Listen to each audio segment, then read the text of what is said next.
The war had lasted 80 months, and humanity had lost Commander Elias Vance remembered the day they signed the treaty because it was the day he stopped being a soldier and became something less than a servant. The Valkyrie had arrived in Earth's solar system with a fleet of 3,000 warships, and humanity had responded with everything they had, which was not nearly enough.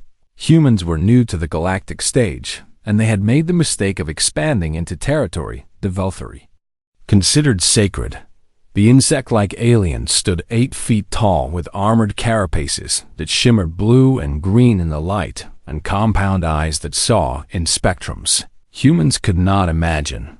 They had been conquering species for 10,000 years, and humanity was just another problem to solve. The war went badly from the start.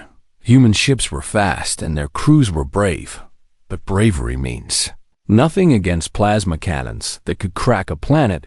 Earth lost its outer colonies in the first month, and Mars fell in the third. And by the 6th month, the Valkyrie fleet hung in orbit above Earth itself, ready to burn humanity's homeworld to ash. That was when the diplomats stepped in. The Treaty of Acheron Prime was signed on a space station at the edge of the solar system, and Elias had been there as part of the military delegation, forced to watch as his species surrendered everything. Humanity would keep Earth and 2 nearby systems, but nothing else. All human warships would be dismantled, and no human would be permitted to carry weapons in Concordat space, which was everywhere that mattered. Humans could travel and trade, but only as guests, and guests did not have rights. Ambassador Felvax had clicked his mandibles in satisfaction as the human president signed the document, and Elias had wanted to kill him right there. But he did not, because that would have meant the death of everyone he loved. So he smiled and nodded and pretended to be grateful for mercy. That was 3 years ago. Now Elias worked as a diplomatic attaché on station Korath 7, which was a fancy way of saying he carried messages and organized meetings and bowed to aliens who had killed his friends. The station was a massive structure that orbited a gas giant in a system far from Earth, and it served as a trading hub for a dozen species. Humans were a tiny minority here, and they kept their heads down and did their jobs and tried not to attract attention. Elias shared quarters with 2 other human workers in a section of the station that smelled like rust and recycled air. His medals were in a box under his bed, and he had not looked at them in over a year. Every morning he put on civilian clothes and walked through corridors filled with Valkyrie and Deshans and Corval, and he smiled at all of them, even when they did not smile back. The Valkyrie guards watched him with their compound eyes, and their mandibles clicked in quiet amusement whenever he passed. He knew what they were saying, even though he could not understand their language. Look at the human. Look at how small he is. Look at how he bows. Ambassador Thelvax was stationed on Korath 7 as well, and he made a point of reminding everyone about human inferiority. At every opportunity, at diplomatic functions, he would gesture toward the human staff with one of his 4 arms and say things like the humans learned their place, or they are adequate servants, or my favorite pets Elias attended these functions because it was his job, and he stood in the corner with a drink he never touched, and he listened to the laughter, and he said nothing.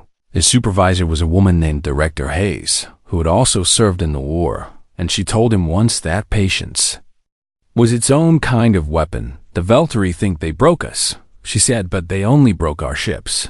Elias was not sure he believed her, but he appreciated the thought. Life on the station followed a predictable rhythm, and Elias found comfort in routine. He woke early and exercised in his small quarters, doing push-ups and sit-ups because the station gym was reserved for important species. He ate breakfast in the human section, and then reported to the diplomatic office, where he spent his days translating documents and scheduling meetings and pretending to be invisible. In the evenings, he walked through the commercial district and watched the aliens go about their lives, and he tried to remember what hope felt like. Sometimes he talked to the other humans on the station, and they shared stories about Earth and families they had left behind. There was Maria, who had been a pilot before the war and now worked in cargo processing. There was Jin, who had been an engineer and now cleaned air filters. There was old Thomas, who had been a general and now swept floors and never complained. They were all that remained of a species that had once dreamed of conquering the stars. Now they dreamed of nothing at all. Elias thought about escaping sometimes, but there was nowhere to go. The Valkyrie controlled the hyperspace lanes, and any human ship that tried to leave approved territory was destroyed without warning. Earth was a prison disguised as a homeworld, and humans were prisoners disguised as citizens. He accepted this truth because accepting it was easier than fighting it. Then one night everything changed. Elias was in his quarters reading an old book when the alarm started. Screaming red lights flashed in the Dion's corridor, and a voice announced in 6 languages that the station was under attack. He ran to the nearest viewport and looked out into space, and what he saw made his blood turn cold. 3 massive ships had dropped out of hyperspace, and they were unlike anything he had ever seen. They were black and covered in spines, and they moved with a predatory grace that spoke of violence. The Crix Elias had heard stories about them, but he had never believed they were real. They were nomadic predators who wandered the galaxy looking for prey, and they honored no treaties and took no prisoners. They did not conquer, they fed. The station shook as the first plasma bolts struck its hull, and Elias grabbed the wall to keep from falling through the viewport. He watched one of the Crix ships ram a Valkyrie patrol cruiser and tear it apart with claws that extended from its hull. People were screaming in the corridor, and Elias could hear the station's defense systems firing, but he knew it would not be enough. Nothing would be enough. The Crix had come to Cora 7, and everyone on the station was going to die unless someone stopped them. The station was dying. Elias could feel it in the way the floor trembled beneath his feet, and in the way the lights flickered, and in the screams that echoed through the corridors. He pushed through crowds of panicking civilians who ran in every direction with no idea where to go. Valkyrie and Deshans and Corval and humans all mixed together in a tide of fear and desperation. The differences between species did not matter anymore, because death did not care what you looked like. Elias made his way toward the central hub, where the emergency shelters were located, and along the way he saw things he would never forget. A Corval merchant clutched her child to her chest as she ran, and the child was crying in a language Elias did not understand. A Deshan doctor tried to help a wounded Valkyrie soldier, but there was too much blood, and the soldier stopped moving before they could reach safety. An old human woman stood in the middle of a corridor, staring at nothing, and Elias grabbed her arm and pulled her along because he could not leave her behind. The station shook again, and this time the lights went out completely. Emergency power kicked in after a few seconds, and the world turned red with the glow of backup systems. Elias heard something new in the distance. Not screams, not alarms. Something worse. It was a hunting call. The Crix had breached the hull. He reached the central hub and found chaos. Hundreds of civilians had gathered there, but there were not enough security personnel to protect them. The Valkyrie guards stood in formation near the main entrance, and their weapons were raised. But Elias could see the fear in their compound eyes. They had been trained to fight wars against civilized enemies who followed rules and accepted surrenders. The Crix followed no rules. A sound came from the corridor behind the guards. Click, click, click, like claws on metal. The guards opened fire, and plasma bolts lit up the darkness, and for a moment, Elias thought they might actually stop whatever was coming. Then the first Crix warrior emerged from the smoke. It was 7 feet tall and covered in black chitin that seemed to absorb the light. Its body was humanoid, but wrong with too many joints and limbs that bent in directions they should not bend. Its head was a nightmare of mandibles and teeth and eyes that glowed with a pale, hungry light. The guards kept firing, but the plasma bolts splashed against the creature's armor and did nothing.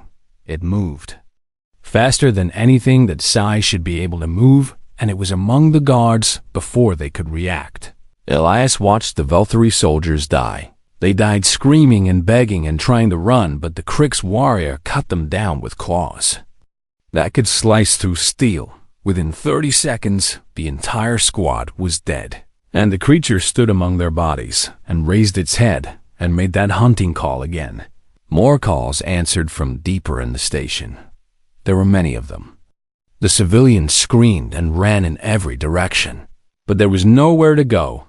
The Krix warrior started toward them, and its movements were slow and deliberate, like a predator that knew its prey could not escape. Elias stood frozen as the creature walked past him.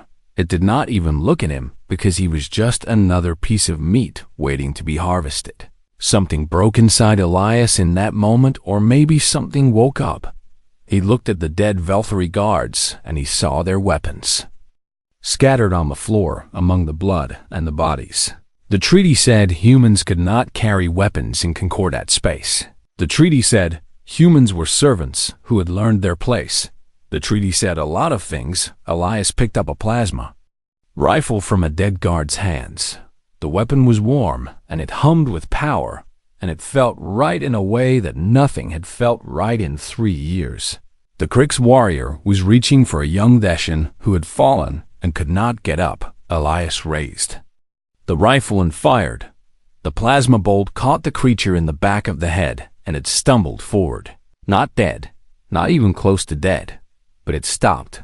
It turned around and looked at Elias with those glowing eyes, and for the first time he saw something other than hunger in them. Confusion. This prey was fighting back. Elias fired again and again, and the creature charged at him, and he dove to the side and kept firing. The shots were not killing it, but they were hurting it, and the creature was getting angry. It swung one of its clawed arms, and Elias barely dodged, and the blow tore a chunk out of the wall behind him. He rolled to his feet and fired at its face, and this time the bolt found something soft. The creature screamed and staggered back, and Elias did not hesitate. He charged forward and jammed the rifle into the wound and pulled the trigger until the weapon overheated and the creature stopped moving. Silence fell over the central hub. Every eye was on Elias, human, and Velthari, and Deshan and Corval, all staring at the small human who had just killed a monster with his bare hands and a borrowed weapon. Elias looked at them, and he saw the fear in their eyes, but now it was not fear of the Krix. It was fear of him. Good. He needed them to be afraid. He needed them to listen. More hunting calls echoed through the station, and Elias knew that what he had just done was only the beginning. He grabbed another rifle from the floor and checked its power cell, and then he looked at the civilians, and when he spoke, his voice was calm and cold. There are more coming, and the guards are dead, and the military is not going to save you. He pointed toward a corridor that led deeper into the station. The emergency shelters are 4 levels down, and they have blast doors that might hold. He pointed at a group of Velthari workers who were huddled together. You will lead the civilians there, and you will seal the doors, and you will not open them for anyone. One of the Velthari stepped forward, and his mandibles clicked with indignation. Who are you to give orders to us human? Elias looked at him, and something in his eyes made the alien step back. I'm the only one here who knows how to kill these things. He turned and walked toward the corridor where the hunting calls were coming from. Behind him, he heard the civilians starting to move toward the shelters. Good. They were listening. Now Elias had work to do. The treaty was broken, and he was done pretending to be a servant. Tonight he would remember what he was. Tonight the Krix would learn why humanity had almost won a war against the Velthari. Tonight a god of war would wake from his long sleep. The maintenance tunnels were dark and narrow, and they smelled like oil and rust. Elias moved through them like a shadow with a rifle in his hands and murder in his heart. He had spent 3 years learning every part of this station because he had nothing else to do, and because old habits die hard. The Velthari had seen the station as a workplace. Elias had seen it as a battlefield waiting to happen. He knew where the power conduits ran, and where the ventilation shafts connected, and where the structural weaknesses were. He knew which doors could be sealed remotely and which corridors could be flooded with coolant. He knew 100 ways to kill someone on this station, and now he was going to use all of them. The first group of Kricks. Warriors he found were moving through a cargo bay on level 6. There were 5 of them, and they were tearing open shipping containers, looking for survivors. Elias watched them from a ventilation grate above, and he counted their weapons and noted their positions and planned his attack. The Valkyrie would have called for backup and formed a firing line and followed. Protocol Elias did none of those things. He opened the grate silently and dropped down behind the nearest warrior and drove his combat knife into the gap between its head and neck before it could turn around. The creature made a gurgling sound and fell, and its companion spun toward the noise Elias was already moving. He fired 3 shots, and each one found a weak point. In the Kricks' armor, the aliens had never fought humans before, and they did not know that humans could see the heat signatures of their bodies or that humans could calculate firing angles in fractions of a second. 2 more warriors fell, and the remaining 2 charged at him with their claws. Raised Elias threw himself to the side and rolled behind a shipping container and came up firing. 1 more down, the last warrior was smart enough to take cover, and for a moment, they were at a stalemate. Elias smiled. He reached into his pocket and pulled out a small device he had taken from an engineering closet. It was a magnetic clamp used for holding cargo in place during transport. He threw it at the wall behind the warrior and activated it remotely. The clamp pulled the warrior's armor toward the wall with enough force to pin it in place. The creature struggled and screamed, and Elias walked over to it and put his rifle against its head. "Where are the others?" he asked. The warrior made sounds. That might have been words, but Elias did not speak Kricks. It did not matter. He pulled the trigger and moved on. The next 3 hours were a masterclass in violence. Elias did not fight fair, because fair was for people who could afford to lose. He set traps in corridors, using power cables rigged to overload when something stepped on them. He lured warriors into cargo bays and then vented the atmosphere into space. He used the station's internal sensors to track Kricks' movements, and he was always 1 step ahead of them. He killed 12 more warriors in the engineering section by flooding it with coolant and then picking off the survivors as they stumbled out, half frozen. He killed 8 in the medical bay by sealing them inside and pumping sedative gas through the ventilation system. He killed 4 in a maintenance tunnel by collapsing the ceiling on them and finishing them off with his knife. The Kricks began to notice that something was wrong.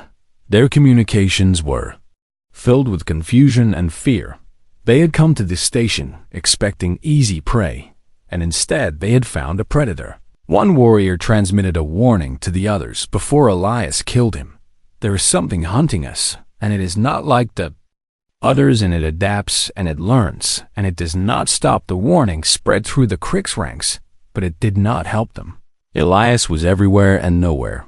He struck from the shadows and disappeared before they could respond. He used their own weapons against them when his ammunition ran low. He used pieces of the station itself as weapons when the guns failed. In 1 corridor, he killed a warrior with a broken pipe, because it was all he had. In another, he strangled one with a length of cable because he wanted to feel it die. The other species on the station heard the sounds of battle, and they whispered to each other in the shelters. "What is happening out there?" a young Corval asked. "The human is fighting," a Valkyrie answered. "One human against all of them," Adeshan said with disbelief. The Valkyrie, who had seen Elias kill the first warrior, shook his head. "You do not understand. That is not just a human. That is what humans become when you take everything from them." Meanwhile, Elias kept killing. His body was battered and bleeding, and he had lost count of his injuries. 3 cracked ribs from a blow he had not dodged fast enough. A deep cut on his left arm from a claw that had come too close. Burns on his hands from a plasma rifle that had overheated. He did not stop. He could not stop. Every Kricks he killed was revenge for every friend he had lost in the war. Every Kricks he killed was revenge for every insult he had swallowed. Every Kricks he killed was a message. To the galaxy, the humanity was not broken. The hours blurred together, and Elias lost track of time. He found Maria, the former pilot, hiding in a storage closet, and she looked at him like she was seeing a ghost. Elias, she whispered. He handed her a weapon he had taken from a dead warrior. The shelters are 4 levels down, and there are people who need protection. Maria looked at the weapon, and then at him, and she nodded. What about you? She asked. Elias turned back toward the darkness. I am not done yet. He walked away, and Maria watched him go, and she realized that she was looking at a man who had already decided he was not going to survive this night, but he was going to make sure no one forgot what he did. By the 9th hour, Elias had killed 47 Krix warriors. He knew the exact number because he had counted every single one. Each kill was a name added to a list, and each name was a small victory against the darkness that had consumed his life.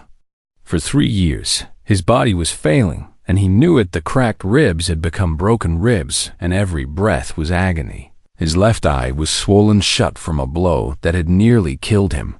2 fingers on his right hand were broken, and they screamed with pain every time he pulled a trigger. He was bleeding from a dozen wounds, and he had stopped trying to bandage them because there was no point. But the Krix were retreating. He could hear it in their communications, which he had learned to intercept using a device he had taken from a dead Velthari officer. They were pulling back to their ships, and they were leaving the station behind. The prey was too dangerous, and the cost was too high, and they would find easier hunting grounds elsewhere. Elias wanted to feel triumph, but all he felt was emptiness. He stumbled through a corridor littered with bodies and debris, and he realized he did not know where he was anymore. The station had become a maze of darkness and death, and he had lost himself somewhere in the middle of it. He found a wall and leaned against it and slid down to the floor because his legs would not hold him anymore. The rifle fell from his hands, and he did not have the strength to pick it up. This is it, he thought. This is where I die. He closed his good eye and waited for the end. Footsteps approached, and Elias forced his eye open. A figure stood in the corridor, and for a moment he thought it was another Krix, and he reached for his knife. But the figure was too small and too delicate, and when it stepped into the light, he saw that it was a Velthari child. She was young, and her carapace was still soft and pale, and she was crying. Please, she said in broken standard. Please help. Elias looked at her, and he thought about all the Velthari who had mocked him and humiliated him and called him a servant. He thought about Ambassador Thelvax and his clicking mandibles and his casual cruelty. He thought about the treaty that had stripped his people of their dignity. And then he thought about the fact that this child had done none of those things. She was just scared and alone, and she needed help. Elias pushed himself to his feet, and it hurt more than anything had ever hurt, but he did it anyway. Where are your parents? He asked. Gone, she said. The bad things took them. Elias nodded and held out his hand. Come with me. The child hesitated and looked at his blood-stained clothes and his ruined face. You are the human, she said. The one who is fighting. Yes. She took his hand, and her grip was surprisingly strong. I heard the others talking about you. They are afraid. Good, Elias said. They should be. He led her through the corridors, and he protected her from the things they found along the way. There were bodies everywhere, and he tried to shield her from the worst of it, but she had already seen too much. They found a group of survivors hiding in a conference room, and Elias left the child with them. She did not want to let go of his hand, but he gently pried her fingers away. You will be safe here, he said. What about you? She asked. I have one more thing to do. He turned and walked away, and he did not look back because he knew that if he looked back, he would not be able to leave. The Krix were retreating to their ships, but they had left something behind. Their leader. Elias had been tracking the creature for hours through its communications, and he knew exactly where it was. The Krix commander was in the station's command center, and it was directing the retreat, and it was the reason this attack had happened in the first place. Elias was going to kill it. He made his way to the command center, and along the way he found Ambassador Thelvax hiding in a storage closet. The ambassador looked at him with terror in his compound eyes. "Human," he said. You, Elias stared at him for a long moment. "The treaty says I am not allowed to carry weapons in Concordat space." The ambassador said nothing. "I am carrying a lot of weapons, right? Now, still nothing. Are you going to arrest me?" Thelvax looked at the blood on Elias, and the weapons in his hands, and the cold fury in his eye. "The treaty," he started to say. "The treaty is why your guards are dead." Elias interrupted. "The treaty is why." There was no one on this station who knew how to fight. "The treaty is why thousands of people almost died tonight." He stepped closer, and the ambassador flinched. "The treaty was written to contain the species. You thought you understood. You were wrong." He turned and left the ambassador behind, and he did not care whether the alien lived or died. He had more important work to do. The command center was ahead, and the door was sealed, but Elias had spent 3 years learning the station systems. He overrode the lock in 30 seconds, and the door slid open. The Kriegs commander was waiting for him. It was larger than the others, and its armor was covered in scars and trophies from 100 worlds. It looked at Elias with something like respect. "You are the one," it said in broken standard. "You killed my warriors." Elias raised his rifle. "Yes." The commander made a sound that might have been laughter. "You are small and weak, and you should have died hours ago. Probably, why do you keep fighting?" Elias thought about that question for a moment. "Because I forgot how to stop." The commander nodded, as if that answer made perfect sense. "Then let us finish this, little god of war," it charged. The fight lasted less than a minute, but it felt like hours. The Kriegs commander was faster and stronger and better armored than any warrior Elias had faced before it crossed the distance between them in a heartbeat, and its claws tore the rifle from his hands before he could fire. Elias did not hesitate. He ducked under the next swing and drove his knife into the gap at the creature's elbow joint. The commander screamed and backhanded him across the room, and Elias hit the wall hard enough to crack the metal plating. His broken rib shifted, and white-hot agony exploded through his chest. He tasted blood in his mouth, but he was still alive. The commander pulled the knife from its arm and tossed it aside. "Impressive," it said. "Most prey would be dead by now." Elias pushed himself to his feet. "I am not prey." "No, you are not."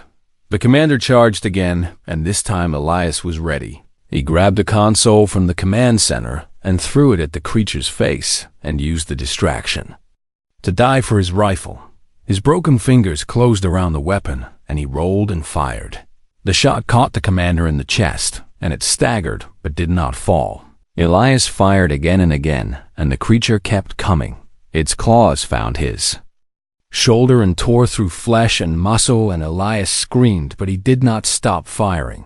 The rifle overheated and died in his hands, and the commander raised its arm for the killing blow. Elias looked death in the face, and he was not afraid. He had made peace with dying hours ago, but he was not going to die alone. He reached up with his good hand and grabbed one of the trophies hanging from the commander's armor. It was a blade taken from some other species on some other world, and it was sharp enough to cut through anything. Elias drove it into the creature's throat. The commander made a sound that was half scream and half gurgle, and its claw came down, but the blow was weak and uncontrolled. It missed Elias by inches. The creature fell. Elias lay on the floor beside it and watched the light fade from its eyes. "You fought well, little god," the commander said with its last breath. "My people will remember you." Then it was gone. Elias closed his eye and let the darkness take him. He woke up in a medical bay with tubes in his arms and machines beeping around him. Director Hayes was sitting beside his bed, and her eyes were red from crying.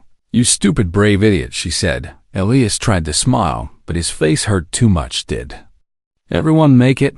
"Most of them." She reached out and squeezed his hand. "You saved over 3,000 lives."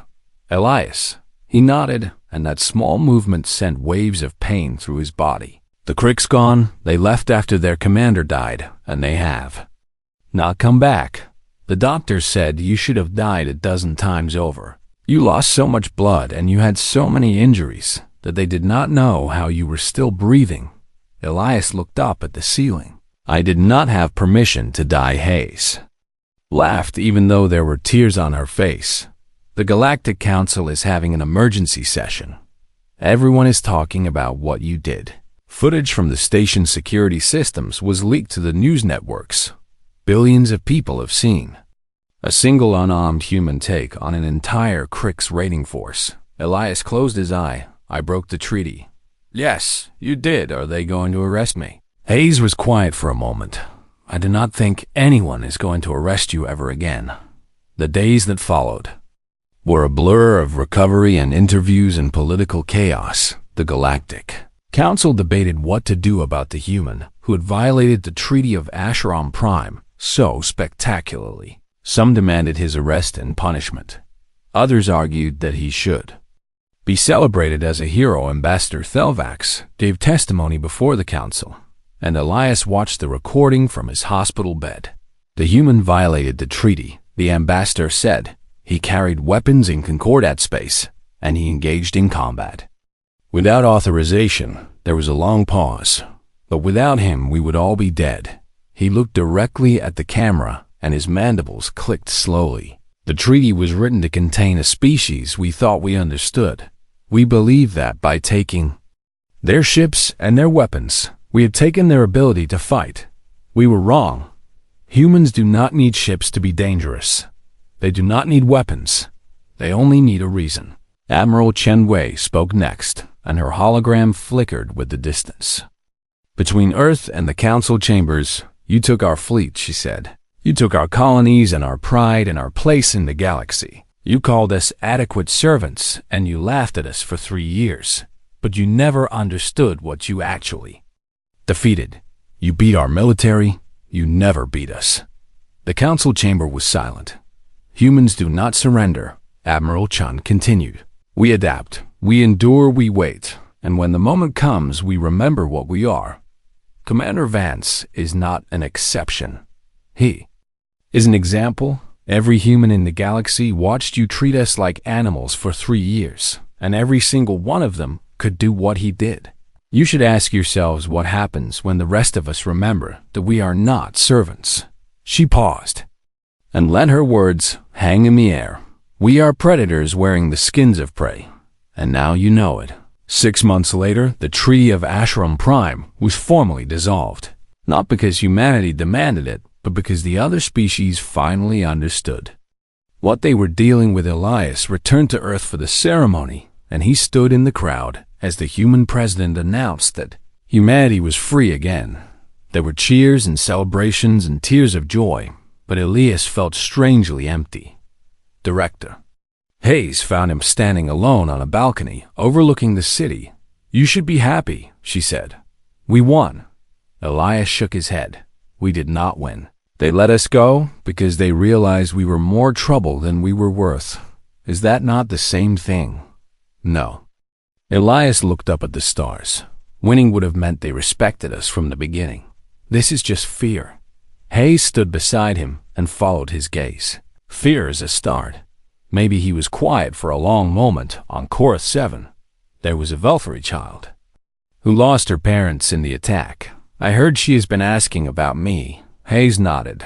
She wants to thank you. Elias thought about the little girl with the pale carapace and the strong grip. Maybe fear is not the only thing we left behind. Maybe we showed them something else too. What that humans protect people, even people who are not human, even people who belong to species that hurt us. He turned away from the stars. That is what I want them to remember. Not the killing, the saving. Hayes smiled.